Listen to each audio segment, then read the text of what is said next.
안녕하세요. 미니스탁맨입니다. 2021년 10월 19일 주식 투자의 3대 주체, 개인, 외국인, 기관에 대해서 공부해보자 라는 주제로 미니스탁 매수일지 말씀드려 보겠습니다.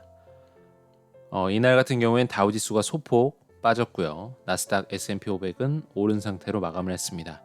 뉴욕 마감 기사 간단히 살펴보겠습니다. 첫 번째, 중국 성장 우려된다. 미국 제조 생산 둔화세에 있다라는 내용입니다. 기업들의 제품 생산을 위한 공급망 문제가 계속되고 있으면서 이것이 경제 성장에 악영향을 주고 있습니다. 특히나 중국은 최근에 전력난 문제도 있었고요. 주가도 굉장히 상황이 좀 많이 내려온 상태인데다가 이번 3분기의 GDP 경제 성장률 전망치보다 0.3% 낮게 나온 4.9%로 발표가 되었습니다. 시진핑 주석이 공동부유를 선언한 이후부터 투심이 극도로 낮아지면서 중국 주식에 대한 투자를 꺼리시는 분들이 많이 늘어났습니다만 오히려 지금이 또 저점이다라는 분들도 많아지고 있는 그런 상황입니다. 두 번째, 3분기 후실적의 증시 분위기가 업됐다. 많은 수의 기업들이 좋은 실적을 발표하면서 증시 분위기를 전반적으로 좋게 이끌어가고 있습니다. 현재까지 S&P 500 기업 중에 41개 기업이 실적을 발표했고요. 무려 이 중에 80%가 EPS를 상회하는 좋은 결과를 내놓았습니다. 이 중에 근데 유독 디즈니의 경우는 OTT 서비스인 디즈니 플러스의 구독자 수 증가 추세가 좀 둔화될 것이라는 전망에 이날 3%대 하락을 했습니다. 저도 디즈니를 주요 종목으로 갖고 있기 때문에 좀 아쉬움이 좀 크네요. 언제 좀 그 성과를 보여줄지 고민이 좀 됩니다. 어쨌든 오늘도 룰대로 매수하였습니다. 총 평가액 4,278만 7,362원이고요. 12.44%의 수익률 달성되고 있습니다. AMD가 얼추 평가액이 500만 원 가까이 와 있네요.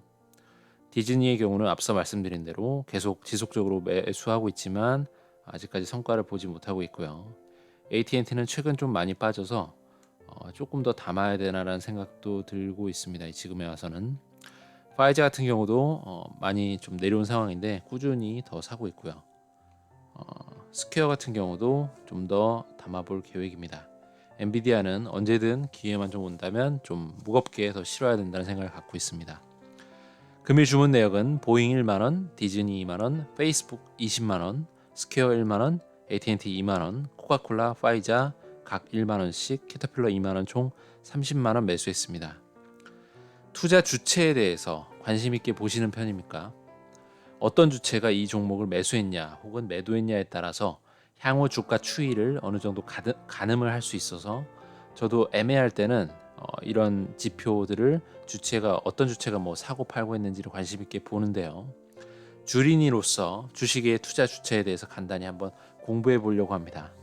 주식에는 세 가지의 투자 주체가 있습니다. 바로 많이들 들어보셨겠지만 개인이 주식을 샀다, 외국인이 주식을 많이 팔았다, 기관이 팔아치웠다, 이런 기사들 많이 접하죠. 개인, 외국인, 기관 이렇게 세 가지의 주체가 있습니다. 첫 번째로 개인은 대부분 우리들 의미하죠. 개미들, 개인입니다. 외국인에 비해서 투자금이 소액이죠. 그래서 개미라고 부르는 것이고요. 소액의 자금이 수급되기 때문에 주식 시세를 좌우하는 그런 힘이 좀 약하다고 볼 수 있습니다. 두 번째로 외국인입니다.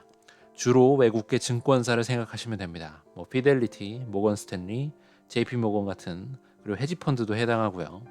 외국인 역시 기관으로 구성되어 있으므로 운용 자금이 크고 시세를 좌우할 수 있다라고 볼 수 있습니다. 세 번째 기관은 개미를 제외한 금융투자기관, 국가나 지자체를 기관 투자자라고 합니다. 운용 자금이 크기 때문에 시세를 좌우하는 주체라고 볼 수 있습니다. 국내 증권사나 은행, 보험, 국민연금이나 공무원연금 같은 연기금, 그리고 예보공사나 주택금융공사 같은 공사 같은 것들이 해당된다고 볼 수 있습니다. 더 세부적으로 들어가면 어떤 주체가 어떻게 구성되어 있고 하는 그런 더 세부적인 분류가 있을 수는 있겠지만 그렇게까지 세부적인 지식은 사실상 그렇게 크게 중요하지는 않을 것 같습니다. 주린이의 입장으로는 이 정도로만 알아둬도 감은 잡을 수가 있으니까요. 외국인이나 기관이나 외국인은 사실 외국의 기관이고 기관도 국내의 기관이기 때문에 둘 다 덩치가 큰 기관 자금입니다. 시세를 좌우하는 파워가 세기 때문에 이 추세를 잘 파악해서 내가 쫓아다닐 수만 있다면 아마 돈을 벌 수 있겠죠. 하지만 주린 입장에서는 사실 엇박을 탈 수도 있고 쉽지가 않습니다.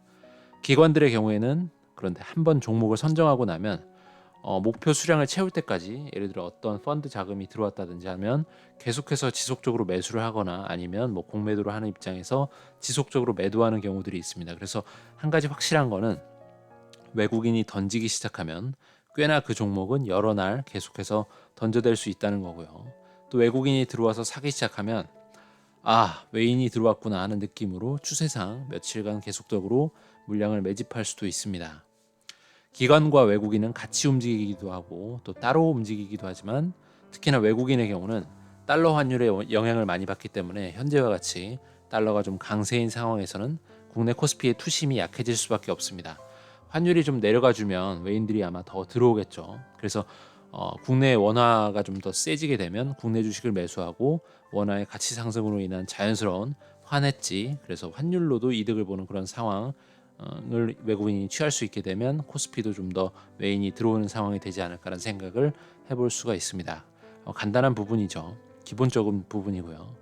또 공매도 제도 때문에 특히나 기업의 펀더멘탈이 크게 문제가 없음에도 불구하고 외국인과 기관의 경우에 계속 물량을 패대기 쳐서 떨구고 계속 떨구면 개미들은 위협을 느끼고 손절매를 하게 되죠. 그래서 개미들 목에 칼을 들이댑니다. 그래서 정말 지옥 같은 괴로운 악몽의 시간들을 겪게 해준 다음에 그 다음에 다시 매수하는 거죠. 참 좋습니다. 공매도 쳐서 큰 자금으로 위협을 줘서 돈을 벌고, 이미 팔고 저점에서 매수해서 갚고 그걸 다시 또 저점에서 잡아서 주가가 상승하면 돈을 벌고 하는 식으로 그렇게 돈을 버는 것이죠. 참 좋죠. 그래서 삼성전자 우선주의 이날 투자자별 매매 동향을 한번 봤는데 굉장히 많이 외인들이, 기관들이 패대기 쳤죠. 그래서 보시면 이 아래부터 한번 볼까요?